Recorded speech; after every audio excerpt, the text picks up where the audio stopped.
and $500 in cash. Sign up today. No purchase necessary. Contest rules and details available at WDEVradio.com. Sponsored in part by Milne Travel American Express.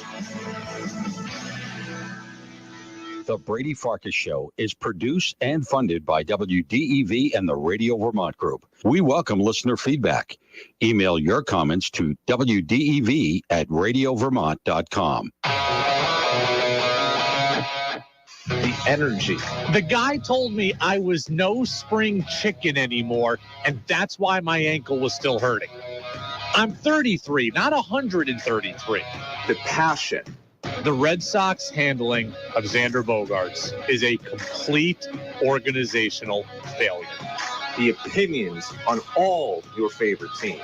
No, not this year, but it's next year where Bill Belichick ends up on the hot seat. This is the Brady Farkas Show on WDEV AM, FM, and WDEVradio.com. What's up, everybody? Live and in studio. It is the Brady Farkas Show here on this Monday on WDEV AM and FM and WDEVradio.com. It feels good to be back. Thank you to everybody who reached out over the text line. Thank you to people who reached out on social media. Got a lot of well wishes over the course of the last week. I do feel better. Still might sound a little iffy. I understand that, but feeling better and good enough to be in studio with you today. We do have a shorter show. We're on for just an hour today, 5:30 until 6:30. Reason being, college football national championship game is coming up with our coverage at 6:30. TCU and Georgia. Kickoff is 7:30. We'll talk UVM's loss to UNH in men's basketball yesterday. Ugh.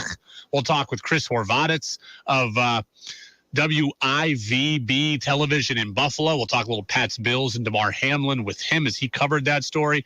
We'll unpack the Patriots in about 15 minutes. You can get in, as always, on the Napa Morrisville, Napa Waterbury text line, 802-585-3026. Your locally owned Napa stores in Waterbury and Morrisville. You can also watch us again. Finally, we're live in studio on Facebook Live and on our YouTube channel as well. So let go. 5, 4, 3, 2, 1.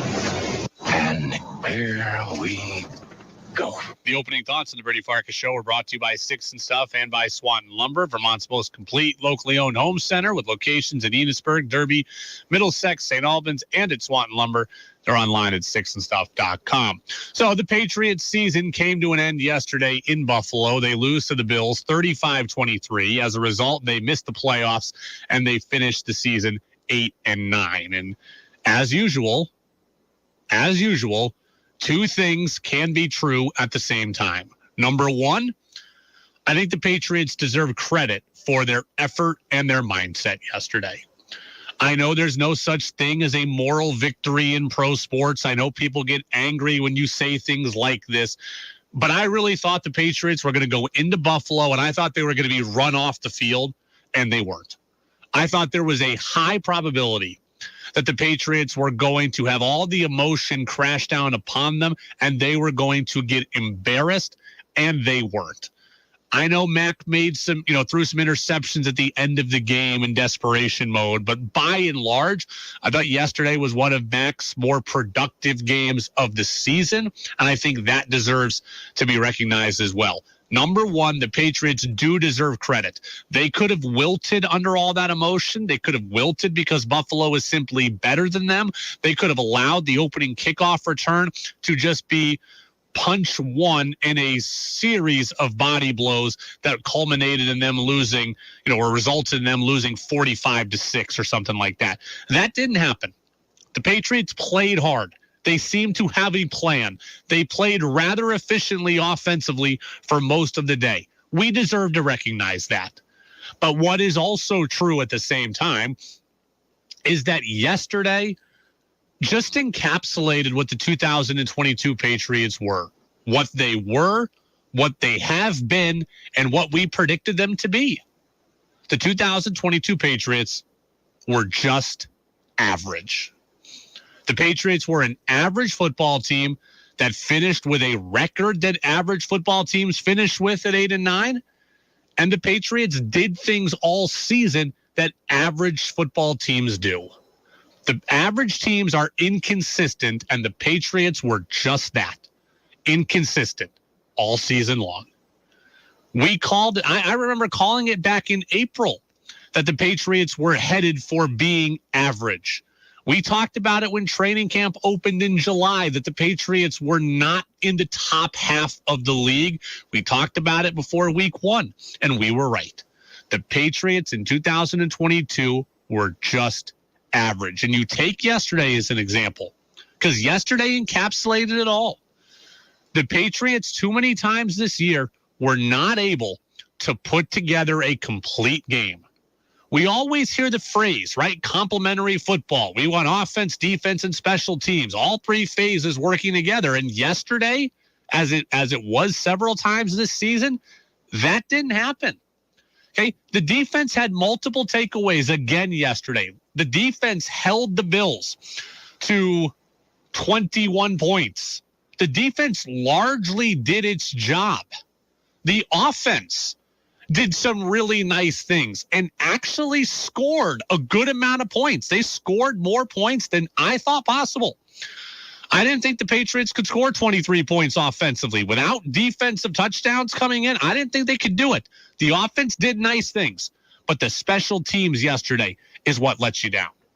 I mean, we haven't seen 2 kickoff returns in the same game by the same guy in a decade plus.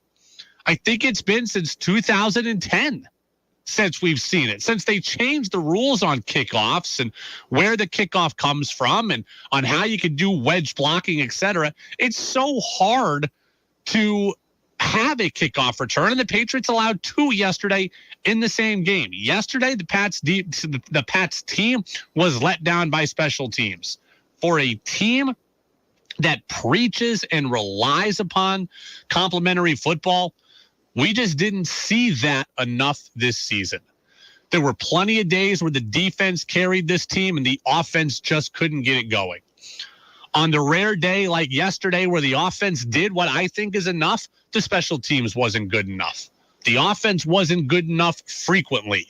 There was just too much of a failure to put games together, and that is why the Patriots are sitting home now come playoff time, and why they're sitting home for the second time in 3 seasons come playoff time. It's disappointing, but it's not. None of this surprises me. I told you all season long, all off season long, didn't I? That the Patriots were probably between the 7th and the 10th best team in the AFC, and that's exactly where they finished. Right? If they made the playoffs, they were going to be lucky to do so as the 7th seed. And if they didn't hit that, well, yeah, they were between 7 and 10. You look at it. They're not better than Buffalo. They finished behind Buffalo. They weren't better than Cincy. They finished behind Cincy. They weren't better than Baltimore, we thought. They finished behind Baltimore. They weren't better than, there was going to be an AFC South representative. So that's 4 teams definitely better than them. They weren't better than Kansas City. That's 6, or that's 5. They weren't better than the Chargers. That's 6. And then all the other teams we thought the Patriots were close with, the Patriots finished, right in line with them, right? Coming into the year, we thought they might be better than the Colts. They finished better than the Colts. We thought they might be better than Cleveland. They finished better than Cleveland. We thought they might be better than Pittsburgh. They finished 1 behind Pittsburgh, who finished 9-8. And then, Miami and the Jets thought they were in. They finished ahead of the Jets below the Patriots. I think end of the day finished 9th. In the AFC, they finished 9th because they finished behind Pittsburgh. They finished. This was very predictable. And that's why I'm not as angry. And that's why I'm not surprised, because we saw this coming from a mile away. And I saw a stat that was just amazing this morning. The Patriots, they just couldn't beat good teams. You look at this. The Patriots went 2-7 against teams that finished over 500. They went 6-2 against teams that finished below 500. That's what happened. That's what average teams do. Average teams beat the teams they're supposed to, And average teams lose to the ones that they're not. And the Patriots, average teams beats the teams they're supposed to. Average teams can't beat the teams who are ahead of them. The average teams can't get the upset that you need. Pats only wins over teams over 500. Miami last week against your second and third string quarterbacks, and Detroit with Jared Goff. That's it.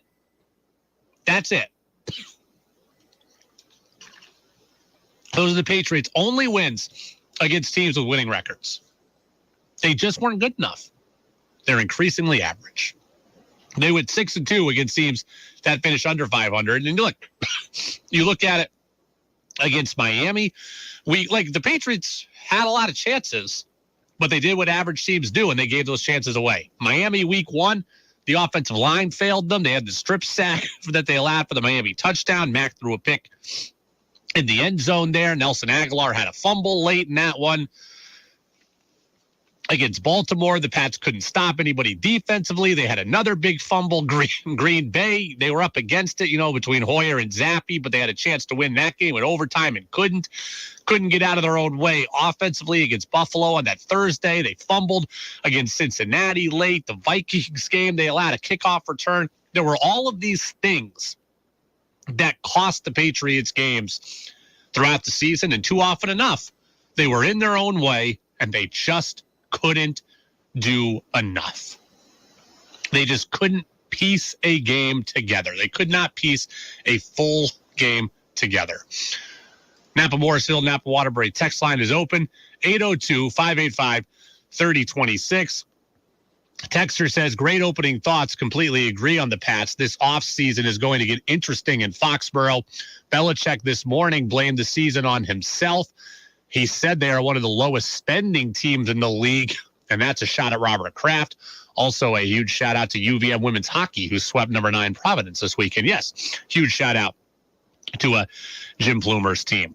Opening thoughts on the Pats are done. We'll unpack the Pats from yesterday, and we'll give you some kind of initial thoughts heading into the offseason. We'll do it next here on the Brady Farkas Show on WDEV AM and FM.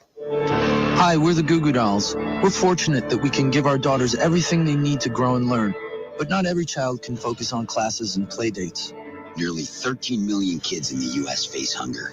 That's 1 in 6. School lunch might be their only meal each day. And it's heartbreaking to imagine any child going to bed hungry. We're dreaming of a perfect day when kids can smile, play, and just be kids without worrying about where their next meal will come from. Feeding America is working to make that perfect day a reality. Each year, the Feeding America network of food banks rescues billions of pounds of good food that would have gone to waste. That food is given to families and children in need. Being a kid should be about doing things that make an ordinary day extraordinary. Learning to play an instrument, building a sandcastle, hosting tea parties. Hunger should never be an obstacle to growing up. You can help end childhood hunger in your community by visiting feedingamerica.org. Brought to you by Feeding America and the Ad Council.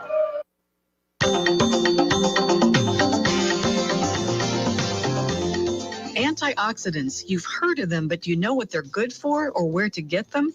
This is Sylvia Escott Stump of the Academy of Nutrition and Dietetics. Antioxidants, they destroy the free radicals that cause cellular damage. And eating foods that are rich in antioxidants may help prevent cancer and heart disease. These foods include red wine in addition to grape juice, whole grain pasta, eggs, seafood, and canned beans, brightly colored vegetables, carrots, squash, broccoli, all the peppers, sweet potatoes, tomatoes, and kale are other tasty sources. And for those of you with a sweet tooth, good news. Honey, brown sugar, and maple syrup, in addition to fruits like blueberries, cantaloupe, peaches, and strawberries, also contain significant levels of antioxidants. Encouraging you to eat right, I'm registered dietitian Sylvia Escott Stump with the Academy of Nutrition and Dietetics. The Brady Farkas Show now has an interactive text line, so reach out now at 802-585-3026. Which Patriots popped? To the 30, to the 20, he is end zone bound. Pick 6, touchdown, Patriots. And which ones flopped? Jones steps up in the pocket, unloads a deep ball, and it's intercepted. That'll put the cherry on top. We unpack the Patriots now on the Brady Farkas Show on WDEV AM, FM, and WDEVradio.com. For the final time in 2022, well, now we're in 2023, but for the final time for the 2022 season, we unpack the Patriots here on WDEV, AM and FM, and WDEVradio.com. We usually focus on good things and unpacking the Patriots, but we've got a mix of good and bad. Number one on the good front, I thought Patriots wide receivers yesterday looked pretty darn good for the most part. The wide receivers accounted for 14 catches and about 170 yards yesterday. For this group, that is huge productivity. I know other teams can get more. I know Justin Jefferson can get that on his own. But for this group, that is outstanding production. And oh, by the way, that wide receiver group also had all 3 touchdowns in that game. This is how it was supposed to be. All season long for the Patriots, this was the goal. We knew the Patriots didn't have stars at wide receiver, right? It was very easy to tell. There's no Jamar Chase on this roster. There's no DK Metcalf. There's no Deebo Samuel. There's no Justin Jefferson. We knew that that didn't exist, but there was supposed to be enough depth in that wide receiver room to make the group interesting. And yesterday, the group was interesting. Now, health is part of it. There were a lot of injuries to that wide receiver room this year. But yesterday, overall, wide receiver play was good, and it was good at multiple levels. You had being good at the wide receiver group is often about just that. Being good at multiple levels. Do you have a short guy? Do you have an intermediate guy? Do you have an across-the-middle guy? Do you have a deep threat? That is what you want. And yesterday, the Patriots largely had that. You had Jacoby Myers, who's always good in the short to intermediate. He had 3 catches. He had a touchdown. You had Kendrick Bourne, who's good in the short to kind of deep intermediate. He had 4 catches. We finally got to see some of him. And you saw Devontae Parker, who is this team's home run threat. You saw him get 2 touchdowns. You saw him be a factor in the red zone twice like he was supposed to be. We saw some of those 80-20 balls we were told were coming here in the preseason. We saw all of that yesterday. He's looking at him, fake to him, and then throw it inside. 2nd and goal, back of the end zone, wide open. Devontae Parker with the touchdown. It was a nice day yesterday for the wide receiver room. And now, just as the wide receiver room does what it was supposed to do, we're going to enter an offseason filled with wide receiver room questions. Right? It takes you 18 weeks. You finally get the wide receivers doing what they're supposed to do. And now we get an offseason full of more questions. Jacoby Myers is a free agent. Nelson Aguilar is a free agent. There's going to be continued conversations, I'm sure, about Kendrick Bourne's role and what happened and do they want him and will he be traded? Does he want to be here? What about the development of Tyquan Thornton? There are a lot of questions coming for the wide receiver group in 2023, but our last memories of the group for 2022, I thought were pretty darn good. Number 2, unpacking the Patriots. Not such a good thing yesterday. One of the Pats' biggest issues was an issue yet again. The Patriots in the red zone, not able to finish as often as they needed to. Let me make this very clear. If you are going to beat the Bills in their building, if you are going to beat elite teams in general in their building, you have to be able to score touchdowns. And too often this season, that problem plagued the New England Patriots. If you're going to pull upsets, if you're going to win games on the road in this league, you ain't doing it with field goals, and you're certainly not doing it with turnovers. Now, I thought Mac played generally pretty well yesterday. The red zone interception was horrific. And then after Buffalo gave the ball right back to the Patriots at the Bills' 11, the Pats proceeded to go only 5 yards and needed to kick a field goal. Now, it gave the Pats a 17-14 lead, but at 21-14 lead would have been far different in the third quarter, and the Pats couldn't do it. The Pats went 2 for 4 in the red zone. Too many times this year, this team failed inside the 20s. They finished last in the NFL in red zone touchdown percentage at 42%.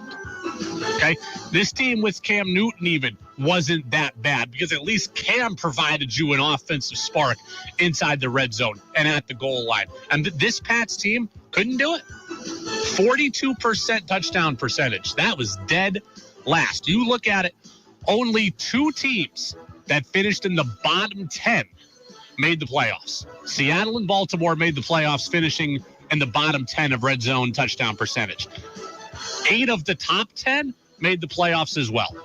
So there is a correlation. Like, you can make the playoffs being bad, as Seattle and Baltimore proved, but there's a correlation. The teams at the top, 80% of the top 10 got into the playoffs. You score inside the red zone, you score touchdowns, you got a chance to be really good. Dallas was tops in the league. Okay, they're going to the playoffs. Cincy's going to the playoffs. Buffalo, Kansas City, they're all going to the playoffs. And one of the teams in the top 10 that's not Detroit, we could argue should be going to the playoffs or would be really good to be in the playoffs. You've got to be able to punch it home for 6, and the Pats couldn't do it too many times this year. Number 3, unpacking the Patriots. Good to see Damian Harris back for this one. Now, I know he only finished with 48 yards, and I know he was only like 3.7 yards per carry, but I thought he provided a generally nice burst. His 19-yard run across the middle was pretty good there late in that game. I thought it was good to see Damian Harris look healthy yesterday. This offense was built and predicated on having a two-headed monster at the running back position. And because of injury, we didn't get that full effect all year. And that was a big thing for this team. Ramondre Stevenson had to play a lot. He had to play too much this year. He had to take too much of the load. It was good to see Harris out there. It was also good for Stevenson, who, by the way, passed the 1,000-yard mark for the first time in his career. Congratulations to him. Even as the running back position becomes devalued, it's still a big deal for those guys to cross the 1,000-yard mark. And I'm happy for Stevenson that he did. Damian Harris, I don't think is going to be here next year. I think that was his last game as a Patriot. And now we get an opportunity, we got an opportunity to see him in what I think will be his final game, have a little bit of a spark. The Patriots were over 100 yards as a team. That's how this was supposed to be.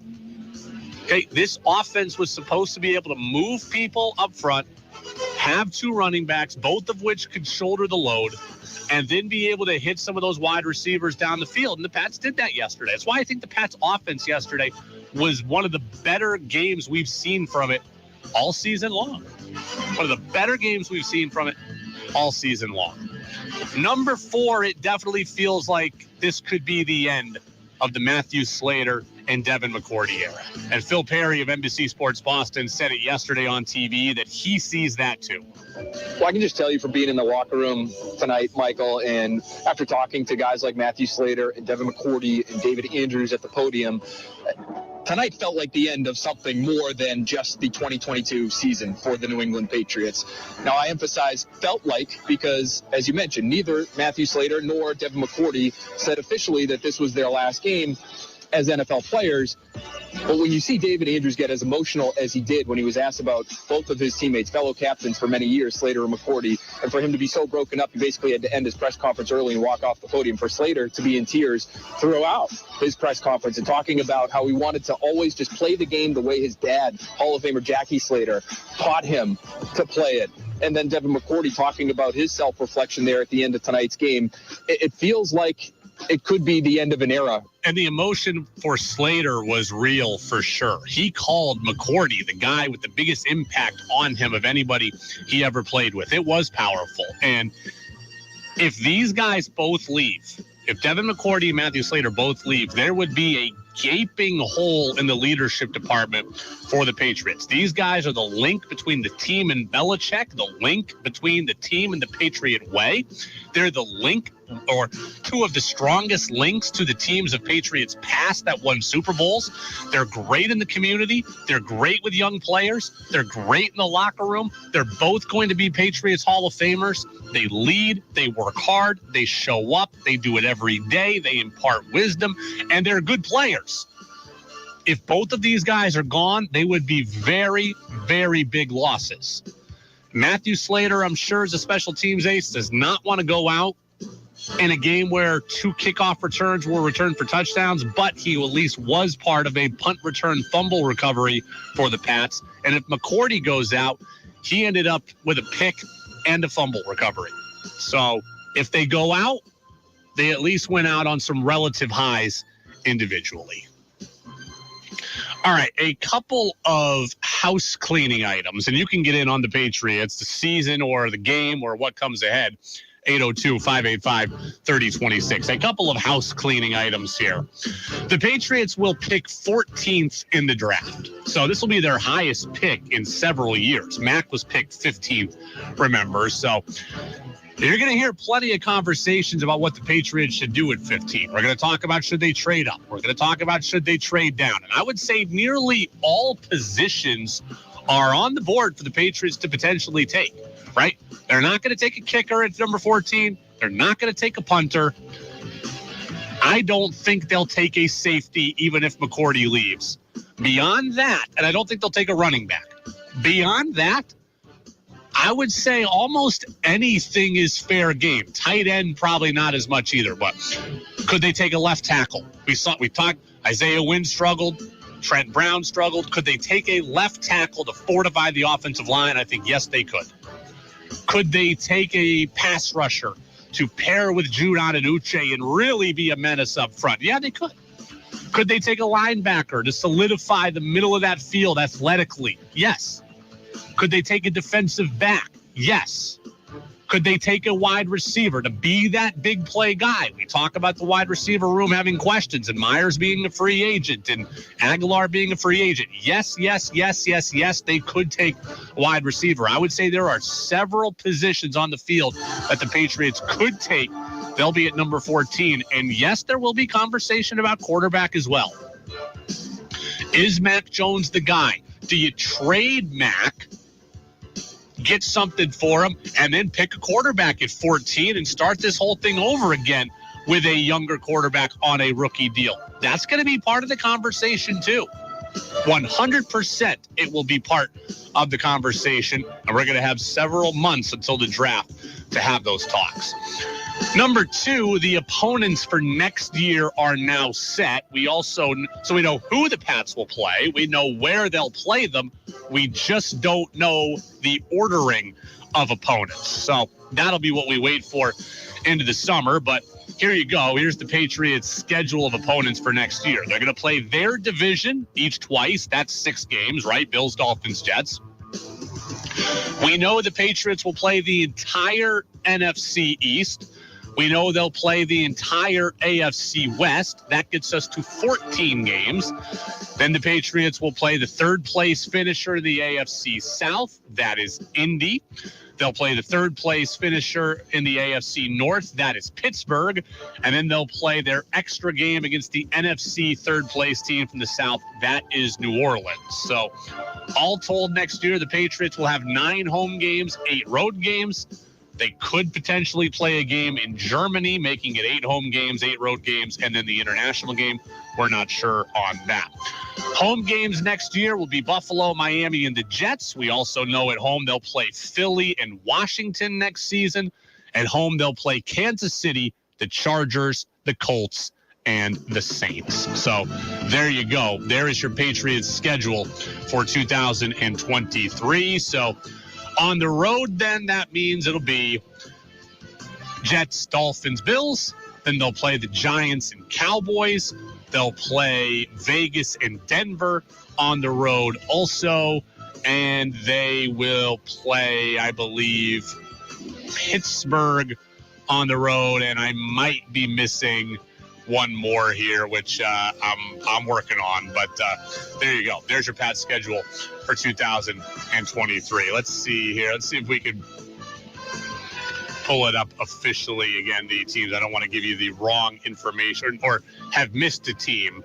At home, Buffalo, Indy, Washington, Chargers, Chiefs, Dolphins, Eagles, Saints, and Jets. On the road, Bills, Broncos, Cowboys, Dolphins, Jets, Giants, Raiders, and Steelers. So I did have it right. That's Unpacking the Patriots for the final time this season. We will go out to Buffalo next. We'll talk with Chris Horvatitz of WIVB Television in Buffalo. What was it like covering the Damar Hamlin story last week? He was in Cincy, and he joins us next here on the Brady Farkas Show on DEV. 96.1 WDEV FM Warren, 96.5 W243 AT Barrie, 98.3 W252 CU Montpelier, AM 550 WDEV Waterbury. This is CBS News on the Hour, sponsored by Liberty Mutual Insurance. I'm Monica Ricks in New York. The Justice Department is now looking into a handful of classified documents found in President Biden's former office at a foreign policy research center in Washington. It's a story first reported here on CBS News. Here's correspondent Stephen Portnoy. The discovery of classified material from the Obama era at the D.C. think tank that bears President Biden's name was enough of a concern of the Justice Department's that the Attorney General weeks ago tasked the U.S. Attorney in Chicago with running a review. That review has not yet been completed, sources say. The White House says it's cooperating.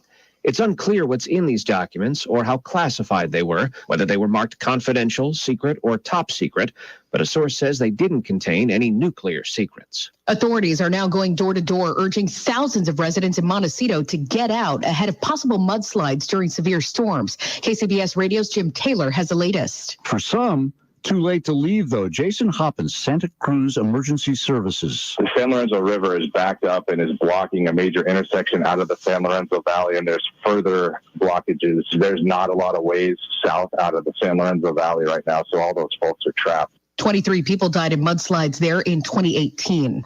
Damar Hamlin is back in Buffalo now, a week after collapsing on the field from cardiac arrest. Doctors at the University of Cincinnati Medical Center say Damar Hamlin is on the long road to recovery. A little bit of a ways to go in terms of his ongoing recovery. We're thrilled to where he is today. He's up, he's walking around, he's got an amazing, genuine sense of humor. They say his breathing tube came out Friday, which is also when he started PT, the same week after suffering cardiac arrest during Monday Night Football last week. Continuing to regain strength. He's certainly on what we consider a very normal to even accelerated trajectory. Hamlin will continue his recovery at a Buffalo hospital. Matt Piper, CBS News. North American leaders are meeting in Mexico today. White House National Security Advisor Jake Sullivan. Today, with President Lopez Obrador, President Biden is looking to dive deep on a set of issues that are priorities for his administration, including continued close coordination on migration. Fentanyl trafficking across the border is also on the agenda.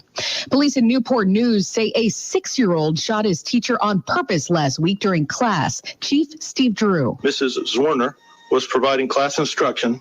The 6-year-old child displayed a firearm, pointed it at her, and fired one round. There was no physical struggle or fight. She was providing instruction to her class. Still no word on how the little boy got his hands on that gun, but it was purchased legally by his mother. Investigators say he pulled it from his backpack. The Dow lost 112 points today. This is CBS News. Nobody should have to pay for one-size-fits-all insurance coverage. Liberty Mutual customizes your car and home insurance, so you only pay for what you need. Liberty Mutual Insurance.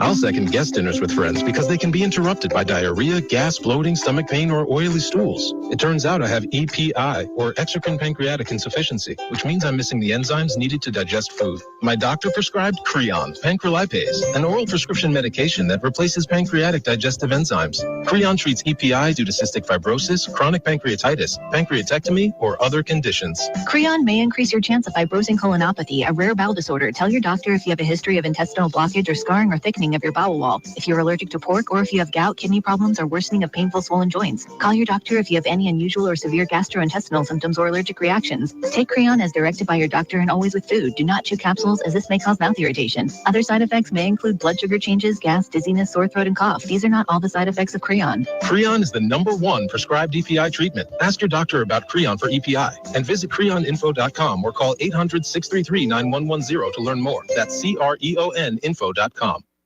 The best restaurant in the world plans to close soon. CBS's Deborah Rodriguez has details. Noma in Copenhagen is consistently rated #1, serving dishes like grilled reindeer heart on a bed of fresh pine and saffron ice cream in a beeswax bowl. Chef Rene Redzepi tells the New York Times it's gotten too labor-intensive and expensive to crank out his multi-course tasting menu, which costs at least $500 per person. The chef says he'll switch from regular service at the end of next year to running a full-time food lab. Gastro tourists often set up entire vacations around visiting Noma. Deborah Rodriguez, CBS News. Walmart just pulled a military hiking boot off its shelves with a KKK on them after getting complaints from customers and a civil rights group. A spokesperson for the company says the boots were inconsistent with their values, but it's not clear how long the boots were selling before Walmart yanked them. Monica Ricks, CBS News. Think you know sports better than Brady does? Text in with your thoughts at 802-585-3026. Now it's back to the Brady Farkas Show on WDEV AM, FM, and WDEVradio.com. Welcome back in, Brady Farkas Show right here on WDEV. We have the national championship game, college football playoff, coming up here in about 25 minutes. The kickoff is 7:30, a little earlier this year, which is good because these games have taken so long the last couple of years. Going back to the Alabama-Clemson game, which ended over past midnight, I think, which was a Deshaun Watson game against, I don't know if it was Tua, could have been Tua, but my goodness, the game took forever. So starting a little earlier today, 7:30 with the kickoff, 6:30 with our pregame show. Joseph says on Facebook Live, good to see you back, Brady. Thank you. Gary says, glad you're feeling better, but hey, we're not all Patriots fans. Are you going to talk about the other teams still in it? It's Monday, Gary. It's Monday. The Patriots season is still warm. We got to talk about we got to perform the autopsy on the Patriots season. If you would love me to do the next 25 minutes on my Seahawks and their chances against the 49ers, I could gladly do it, but I don't think that the audience wants that. We will have time this week to talk more about the actual playoff matchups that are coming up. I do want to mention this. We are going to have Chris Horvitz on from Buffalo here in just a couple of minutes. But I do want to mention this on the other teams. The NFL as a whole needs to figure out how it's doing week 18 because it needs to be better handled than it was handled yesterday. This is going to sound like a Seahawks gripe, and it is, but I need you to understand it from the context of the league as a whole. What the league did yesterday was wrong on multiple levels. In my opinion, the NFL should play every game of Week 18 at 4:25. Every game should be at the same time because all of these games impact the other. And it's not fair to certain teams to have other games be held later than theirs, and so therefore teams are impacted.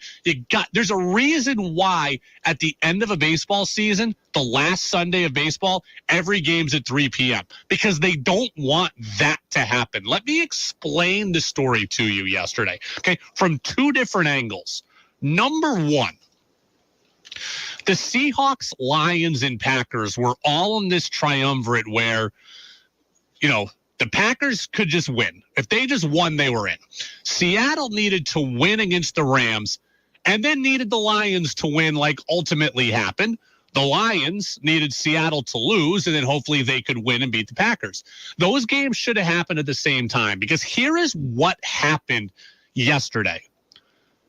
The Seahawks played the Rams and won, and then that eliminated the Lions. In theory, the Lions had nothing to play for, and in theory, could have lied down against the Packers. The Packers roll. The Packers go to the playoffs and they eliminate Seattle. That shouldn't be the case. Those games should have been held at the exact same time because those games had an impact on each other. Seattle did get lucky in that Detroit ended up winning that game. But if Detroit had gotten beat 42-0, I don't think anybody would have been surprised. And as a Seahawks fan, I would have been sitting here, or as a Seahawks player, I would have been sitting here going, whoa, what the hell was that about?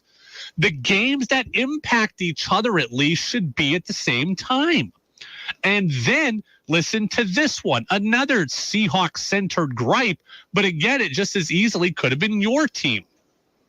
So the Seahawks held Denver's first-round pick, which coming into the day was the number 3 pick. Right? The Seahawks had the number 3 pick of the draft entering yesterday. Well, Denver was playing the Chargers. By the time the Chargers took the field, they knew exactly where they were standing. They didn't play Justin Herbert the entire game, and as a result, Denver wins that game, and the Seahawks draft pick goes from 3 to 5 by the end of the day. The Seahawks were nearly cost a really high draft pick and a playoff spot in the same day in part because of NFL scheduling. You cannot have that.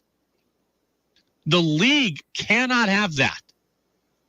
Right? That should not be the case at all from where I'm sitting. At the end of the day, you've got to figure out a better way to do the last week of the schedule.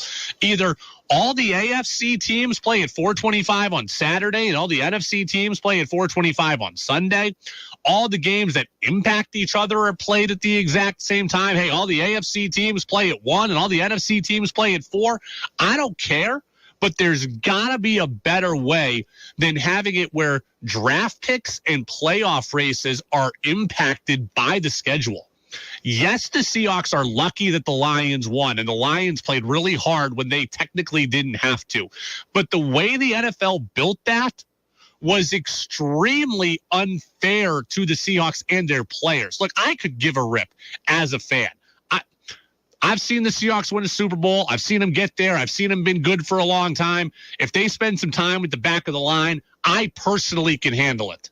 But the coaches and the players who pour their heart and soul out for 18 weeks, they deserve better than that.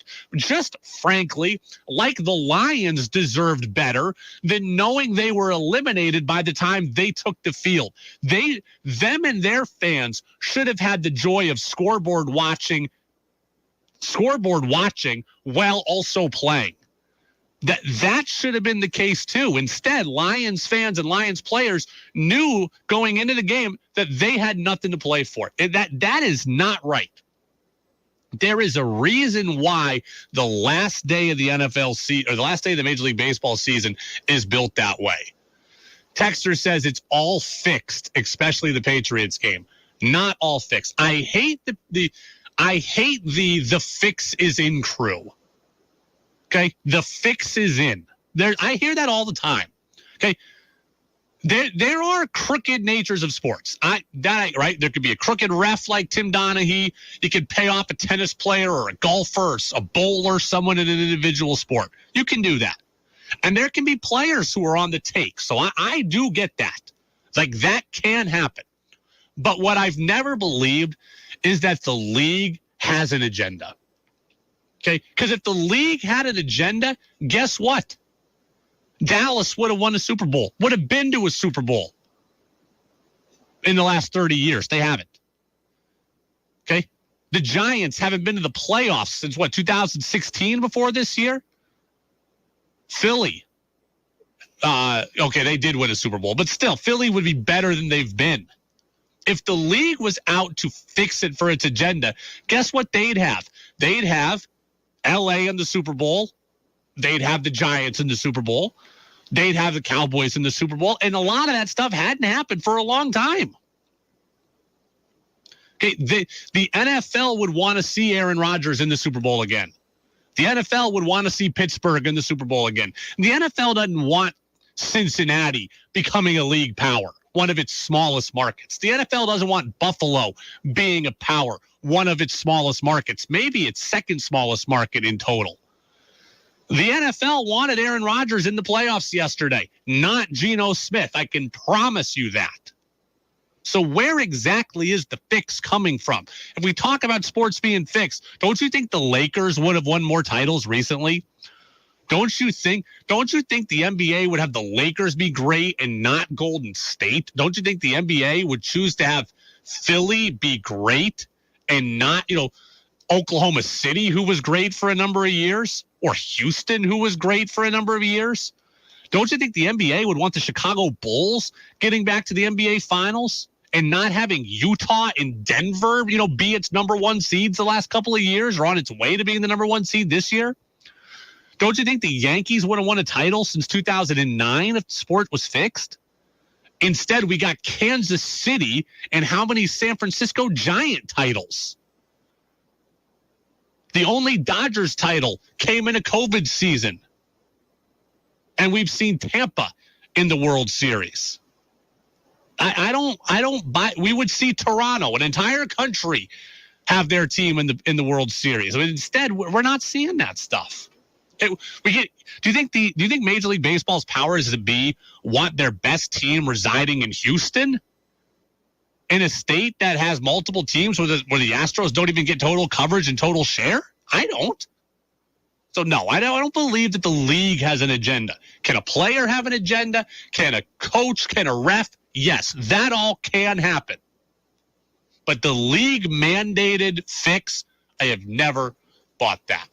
I want to go out to the phone line now and bring on Chris Horvatitz. He is a reporter and anchor over at WIVB in Buffalo. Obviously watched yesterday's game between the Patriots and Bills, in which the Pats lost 35-23 and ended their season. He also covered last week the Damar Hamlin story. So, Chris, thank you for being with us here on the Brady Farkas Show on this Monday. How are you? Good, Brady. Thanks for having me. Appreciate it. I appreciate you being with us. We're disappointed in the way the Patriots season ended yesterday. And frankly, I thought the Patriots played far better than I was expecting them to play yesterday. You've covered the Bills. You've covered Buffalo in general. What did yesterday's game and win mean to the community? Mm-hmm. Yeah, it's been a tough week for obvious reasons out here. People just striving for updates and positive updates on Damar Hamlin's status. And really since Wednesday night, Thursday morning, those updates have been positive, which I think has led to a lot of relief and led to the point where people could actually enjoy the game Sunday. There was a time last week where I couldn't see a way in which the Bills players would be able to play this game without negative thoughts, without having in the back of their mind the fact that their teammate is in a hospital bed. But just the way that the updates came in late week, positive updates on his recovery, it got to the point where the players, I think, got themselves to a position where they could go out there, and the fans too, where they could go to the stadium and enjoy the game, knowing that Damar Hamlin was making progress, and the emotion was certainly there in the stadium.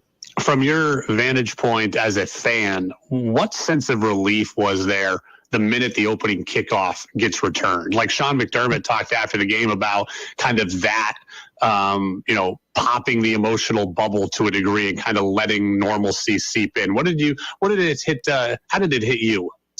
I think more than anything, it gave fans a chance to let their emotions out, as opposed to if the game had started, a 5-play drive, 7-play drive, 9-play drive, just right off the bat, bang. It gave you a chance to get all those emotions out and make it feel like you were sitting at a football game and just enjoying a football game again.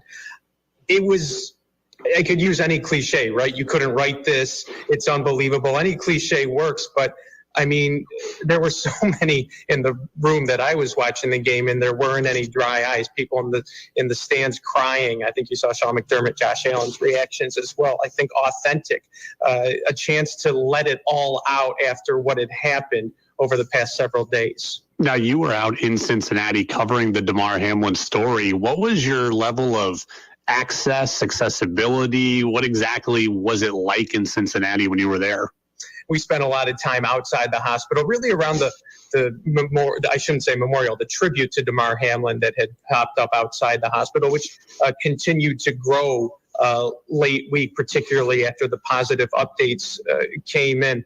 Access to the hospital itself, it was pretty guarded. There was no access, as you could imagine, but we were able to, from where we were, get a sense of all of the nationwide, worldwide love for Damar Hamlin that has come in. We saw these flower deliveries. We saw the tribute grow, like I had mentioned. So we could really get a sense at how people cared about his recovery. People who had no care of football, no knowledge of football, cared about his recovery. We really got a chance to see that. And then eventually on Thursday, we did get a chance to finally hear from the doctors who had the positive news to share that people had been praying for and striving for. And once that news came in, I think that was the go-ahead that many Bills players, many fans were looking forward to hang on to, so that they could kind of move forward into the weekend toward that Bills-Pats game. Can we just have Josh Allen for 1 week, one time? Just how lucky do you feel after all the years of bad quarterback play the Bills did endure? How lucky do you feel to have Josh Allen? Because I'd like to have that just once for the Patriots. Just turn that question around and substitute Tom Brady for Josh Allen and, go back in time 10, 20 years. There's no doubt. I think Josh Allen, when he plays the AFC East teams, I mean, more often than not, he's going to come out. He's going to come out and do his job. He's going to come out firing, and we've seen that time and time again, particularly in several instances with the Dolphins, who the Bills will have, of course, this upcoming weekend. So, I guess maybe it's just fate. The tables have turned after all the years of Tom Brady causing problems here. Is it still fun to beat the Patriots, or has it run its course the last few years, given that they have fallen off? It has not run its course, and I can't foresee a time or a scenario where it has. People still love to bash the Patriots. They're loving this here. And what we're starting to see this year, actually, here is some of that old Miami hate, which existed in the really the 90s, but then went away in the 2000s because the Bills were bad and Miami was usually bad again in the 2010s. Now we're seeing, hey, the Bills are good. Miami's at least decent, and it's okay to hate Miami again. So now we're starting to see that come back a little bit too. Do you think it's just the Patriots logo, or is it the personalities involved? Once Belichick leaves, do you think it will have run its course, or will it always just be the logo? Belichick's a major part of it. I think a lot of people here still look at him as, he's, look at this, the Patriot way, get out of here with that. Everyone thinks Belichick's a genius, get out of here with that. So there is a major Belichick piece to it, but that logo will always exist, I think, and there will always be a little bit of it in the back of people here's mind, particularly depending on their age. If they were maybe a teenager in their 20s growing up through what we call in Western New York the drought era, the playoff drought era, those are the demographics of people who I think will always have this disdain for that logo and that team. Well, the season is over for that logo. Pats lose yesterday, 35-23, and Buffalo finished the year 8-9, and now we're off to an off season full of wondering what happens next for the Pats. So, Chris Orvadit's out there at WIVB Television in Buffalo. A trying week for the Buffalo community. Chris was kind of at the forefront of the coverage of it as well out there in Cincinnati covering Damar Hamlin. So, Chris, man, appreciate some time and perspective, and we'll catch up down the road, and good luck to your Bills. All right, Brady, good to talk to you. Absolutely. There goes Chris Orvadit, and Damar Hamlin has been released from the University of Cincinnati Medical Center and is in Buffalo now, which is certainly awesome news. And good stuff from Chris. Good stuff from Chris, who I actually went to college with, but we haven't spoken since college. I haven't spoken to Chris Orvadit. I graduated in 2012. It's been probably a decade since I spoke to him, and good for us to reconnect and recatch up there. And we used to work on a lot of the same Oswego State hockey broadcasts together, and he was 1 year behind me, kind of nipping at my tail, nipping at my heels in our athletic department, sports coverage hierarchy there. So good to see him having great success and good to catch up. And hopefully it won't be a decade before we talk again the next time. And I kid about, us having Josh Allen for a day, but I want you all to know that right there, that's what special looks like. I talk all year about Mac Jones not being special. That's what special looks like. That's what some teams have in the NFL. That's what some teams are shooting for, and that's what the Patriots don't. The ball that he threw to John Brown on the run was incredible. The ball he threw to Stephon Diggs, left sideline from the other hash, it's incredible. That's what special looks like, and that's what you don't have. So your playoff matchup is set. The Bills will take on the Dolphins Sunday at 1. The other matchups are 49ers and Seahawks Saturday at 4:30, Chargers and Jags Saturday at 8:15, Giants and Vikings Sunday at 4:30, Ravens Bengals Sunday night, and then Monday night it's the Cowboys and the Bucks.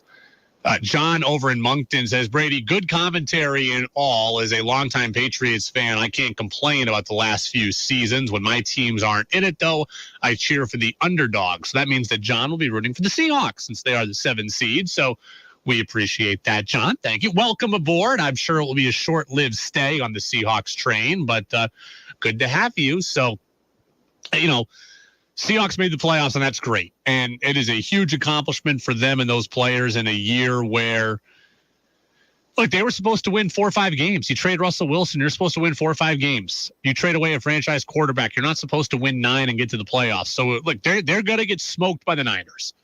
It could very easily be 41-10, 38-13. It very easily could be that. But to get there, what an accomplishment that is, given that you traded away your franchise quarterback. I do want to talk briefly today about UVM men's basketball, who was beaten yesterday by UNH 67-60. And the Catamounts, it's their first loss in America East play. This one was gross. And I'm surprised that UVM lost to UNH because UNH doesn't profile to be very good, and I think has 10 new players. I heard all off season, it was nothing but transfer portal stuff for UNH. I am shocked by this loss for UVM, but this is what I mentioned to you on Friday. After you beat Bryant, the season is not over. You beat Bryant. That's great. That's what you wanted to do. You were emotionally charged up for it. The question after you beat Bryant was, can you keep that same level of intensity? Can you keep that same level of focus? And UVM couldn't. I mean, the first half yesterday was absolutely gross. Kind of this game was 9-9 at one point. And then after that, it was like a 14-0 run for UNH. It's 23-9. UVM's not built to be coming back from 14, 15 points down. They're not good enough offensively to do that. Now, they did get it within 1 in the second half before ultimately losing by 7. But by and large, they are not built to get down 14, 15 points. Yesterday was absolutely gross. I mean, you look at it. The road to the title still runs through Burlington. I told you that on Friday, and I still believe that. I told you UVM was going to lose games this year. They are. They have. They did. So this is not going to be a picture-perfect 16-0 league season for UVM. There are going to be slip-ups, but yesterday was ugly. I mean, now Bryant lost again. UMass Lowell lost yesterday. So, standings-wise, life is okay for UVM, but this team has real flaws. This UVM team has real flaws. Once again, they could not shoot. They were 5 of 19 from 3. Once again, they were out-rebounded. Once again, there was not enough from Dylan Penn, who had just 6 points. Matt Veretto started hot. He had 8, but didn't, finished with just 8. I mean, this team is trying to really search for what is that one thing that it does really well. Not a good enough performance. I mean, again, Penn, 6 points only. You only get 5 of 19 from 3. You get out-rebounded again. Once again, there's no inside presence. The team only had 5 assists. Think about it. UVM made 22 field goals. Only 5 of them came off an assist. I mean, that's bad no matter what you are. But for this UVM team, This isn't the and one mixtape here. They don't have a bunch of ISO players that can take you off the dribble and score and create by themselves. They need to play team basketball, and to have 5 assists out of 22 made shots is unacceptable. Less than 1/4 of their field goals came off an assist. That is unacceptable. When you don't have uber talented offensive pieces, you got to be able to move and play team basketball. And they weren't doing that. The first half yesterday was really, really disheartening. You had 3 players in double figures, which is good. Duncan, Sullivan, and Deloney. But after that, there was absolutely nothing.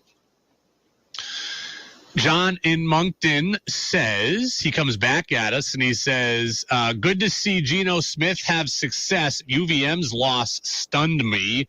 Yeah, it stunned me too. Alex in Moncton says, hey, John, you root for underdogs.